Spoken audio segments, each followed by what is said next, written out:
കോഴിക്കോട് കാക്കൂർ സ്വദേശി ഡാനിഷ് മജീദിന്റെ ഉടമസ്ഥതയിലുള്ള ആധുനിക രീതിയിൽ പ്രവർത്തിക്കുന്ന പശുഫാമിനെതിരെയാണ് കഴിഞ്ഞ ദിവസം രാത്രി ആക്രമണം നടക്കുന്നത്. മൂന്നംഗ സംഘം എത്തി കെമിക്കൽ ഉപയോഗിച്ച് പശുക്കളെ ആക്രമിക്കുകയായിരുന്നു. 7 പശുക്കൾക്കാണ് പരിക്ക് പറ്റിയത്. കാക്കൂർ പോലീസ് 3 പേർക്കെതിരെ കേസെടുക്കുകയും ചെയ്തിട്ടുണ്ട്. എന്താ സംഭവിച്ചത്? കഴിഞ്ഞ ദിവസം രാത്രി 12:30 മണി സമയത്ത് ജുനൈസ്, ഷമീർ, അതുപോലെ തന്നെ അജ്മലിൻ്റെ നേതൃത്വത്തിൽ ചെയ്തിരിക്കുന്നത് അജ്മലാണ്. അജ്മലിൻ്റെ ഒപ്പം കൂടെ ഉണ്ടായിരുന്ന ആളുകളാണ് ഇവർ രണ്ടുപേരും. ഇവരൊക്കെ രാത്രി 12:30 മണിക്ക് പശുക്കളെ മേത്ത് അതികഠിനമായ ബ്ലീച്ചിങ് പൗഡർ രാത്രി ചാടി പശുക്കളെ കംപ്ലീറ്റ് പൊള്ളിക്കുകയും അതുപോലെ തന്നെ പശുവിൻ്റെ വജൈന ഭാഗത്താണ് ഏറ്റവും കൂടുതൽ ഈ പൊള്ളലേറ്റിരിക്കുന്നത്. പ്രസവിക്കാൻ 10 ദിവസമുള്ള പശുക്കൾക്ക് പോലും വജൈനയുടെ ഭാഗത്ത് പൊള്ളി ഭയങ്കര ബുദ്ധിമുട്ട് ഉണ്ടായിട്ടുണ്ട്. ഏകദേശം 7 പശുക്കൾക്കാണ് ഈ ഇത്തരത്തിൽ പൊള്ളലേറ്റിരിക്കുന്നത്. ഇതിൻ്റെ മെയിൻ അടിസ്ഥാന കാര്യം എന്ന് പറഞ്ഞു കഴിഞ്ഞാൽ ഈ പ്രവൃത്തി ചെയ്യാനുണ്ടായ കാരണം എൻ്റെ ഫാമിൽ ഫസ്റ്റ് 4:30 മണിക്കാണ്. ഇപ്പോൾ ഞങ്ങൾ 3 മണിക്ക് മിൽക്കിംഗ് സ്റ്റാർട്ട് ചെയ്യും. 4:30 മണിക്കാണ് നമ്മൾ ഈ മിൽക്കിങ്ങിൻ്റെ പരിപാടികൾ തുടങ്ങുക. അപ്പോൾ ഞങ്ങളൊരു വെങ്കടേശ സുപ്രഭാതം വെക്കും ഇവിടെ. കാരണം എന്താ വെച്ചാൽ പശുക്കൾക്ക് ഏറ്റവും ഇഷ്ടവും പശു ജീവിതത്തിൽ കേട്ട് വന്നതും വളർന്നു വന്നതും ആ സോങ്ങാണ്. അല്ലാണ്ട് ഇപ്പോൾ ഞാനിപ്പോൾ ഇവിടുന്ന് ഇപ്പോൾ നന്ദനത്തിലെ പാട്ടോ അല്ലെങ്കിൽ മാപ്പിളപ്പാട്ടോ വെച്ചിട്ട് കാര്യമില്ല. ജനങ്ങളുടെ സൗകര്യത്തിന് നോക്കിയിട്ടല്ല ഞാൻ എൻ്റെ ഫാമിൽ പാട്ട് വെക്കില്ല. പശുക്കൾക്ക് ഏതാണോ അത് അവർ അവിടെ കേട്ട് വന്ന ഏതാണോ സോങ് അതാണ് ഞങ്ങൾ വെക്കാറ്. അപ്പോൾ ഇത് വെക്കുന്നതിനാണ് ഫസ്റ്റ് തുടക്കത്തിൽ പ്രശ്നം ഉണ്ടായത്. അപ്പോൾ ഞാൻ സൗണ്ടൊക്കെ വളരെ കുറച്ച് വെച്ച് കൊടുക്കും. അല്ലെങ്കിൽ തന്നെ 20 വാട്ട്സിൽ കൂടുതൽ സൗണ്ട് പശുക്കൾക്ക് പറ്റൂല. അത് പശുക്കൾക്ക് ദോഷമാണ്. അപ്പോൾ 20 വാട്ട്സ് എന്ന് പറഞ്ഞാൽ നമ്മൾ സാധാരണ കാറിൽ വെക്കുന്ന സൗണ്ടേ ഞങ്ങളെ ഫാമിൽ എൻറ്റയർ ഫാമിൽ വരുന്നുള്ളൂ.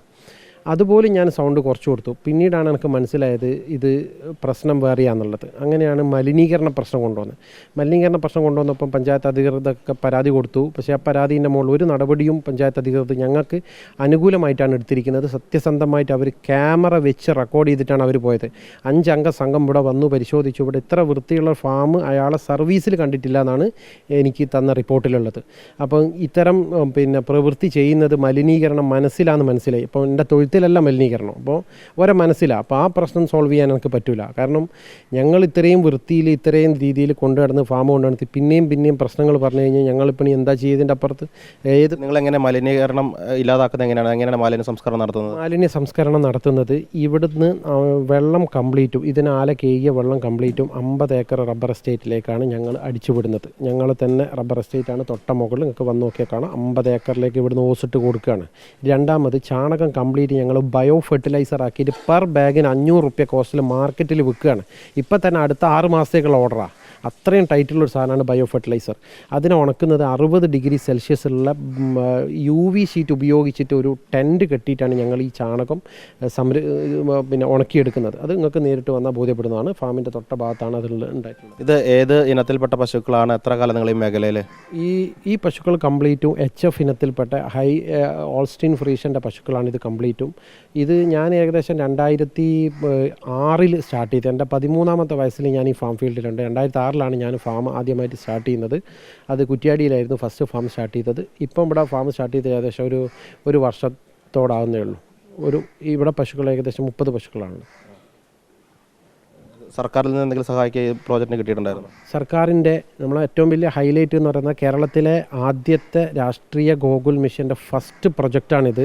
ഇതിനെ കൊണ്ട് ഗവൺമെൻറ് ഉദ്ദേശിക്കുന്നത് എന്താണെന്ന് വെച്ച് കഴിഞ്ഞാൽ പ്രൈം മിനിസ്റ്റർ ഈ സ്കീം കൊണ്ടുവന്ന് തന്നെ അടുത്ത തലമുറ വരുന്ന സമയത്ത് ഈ ഇവിടുത്തെ ഉൽപ്പാദനം പശുക്കൾക്ക് ജെനറ്റിക്സ് റീക്രിയേറ്റ് ചെയ്യുന്നത്. കാരണം ഇപ്പം നമ്മുടെ നാട്ടിലുള്ള പശുക്കളൊക്കെ ഒരു 10, 12, 15 ലിറ്റർ പാൽ കിട്ടുന്ന പശുക്കളാണ്. അതിനെ നമ്മൾ മാറ്റി 80, 50 എബോവ് 50+ ലിറ്റർ മിൽക്കുള്ള പശുക്കളെ പ്രൊഡക്ഷൻ സൃഷ്ടിക്കാൻ വേണ്ടിയിട്ടാണ് നമ്മളിവിടെ ആർട്ടിഫിഷ്യൽ ഇൻസിമിനേഷൻ വഴി നല്ല ബീജം വിദേശത്തുനിന്ന് പർച്ചേസ് ചെയ്ത് ഇവിടുത്തെ പശുക്കൾക്ക് ഡിപ്പോസിറ്റ് ചെയ്തിട്ട് അതിലുണ്ടാകുന്ന കുട്ടികൾ 50, 60 ലിറ്റർ പ്രൊഡക്ഷൻ കപ്പാസിറ്റിയുള്ള പശുക്കളെ ഉൽപ്പാദിപ്പിക്കുന്ന മൾട്ടിപ്ലിക്കേഷൻ ഫാമാണിത്. ഇതൊരു സാധാരണ ഫാമല്ല, ഇതൊരു ബ്രീഡിംഗ് ഫാമാണ്. ഈ സംഭവത്തിന് ശേഷം പശുവിൻ്റെ ആരോഗ്യനില എങ്ങനെയുണ്ട്? ഇപ്പോൾ 7 പശുക്കൾക്കും ട്രീറ്റ്മെൻറ്റ് നടത്തിക്കൊണ്ടിരിക്കുന്നുണ്ട്. പിന്നെ ഇതിന് വേറെ ഓയിൽമെൻറ്റും കാര്യങ്ങളും തേക്കുക എന്നല്ലാതെ വേറെ ഒരു ആൻറ്റിബയോട്ടിക്കോ അല്ലെങ്കിൽ സ്റ്റിറോയിഡ് പോലത്തെ ഇഞ്ചക്ഷനോ ഒന്നും കൊടുക്കാൻ പറ്റില്ല. കാരണം എല്ലാം പ്രഗ്നൻ്റ് ആണ്. അങ്ങനെ ചില ആൻറ്റിബയോട്ടിക്സൊക്കെ കൊടുത്തു കഴിഞ്ഞാൽ അബോർഷൻ വരെ സംഭവിക്കും. അപ്പോൾ അതുകൊണ്ട് ഇപ്പോൾ ഓയിൽമെൻറ്റ് പുരട്ടി ഇങ്ങനെ ചെയ്തു പോകുന്നുണ്ട്. ഇപ്പം കുറച്ച് ഭേദമായി വരുന്നുണ്ട്.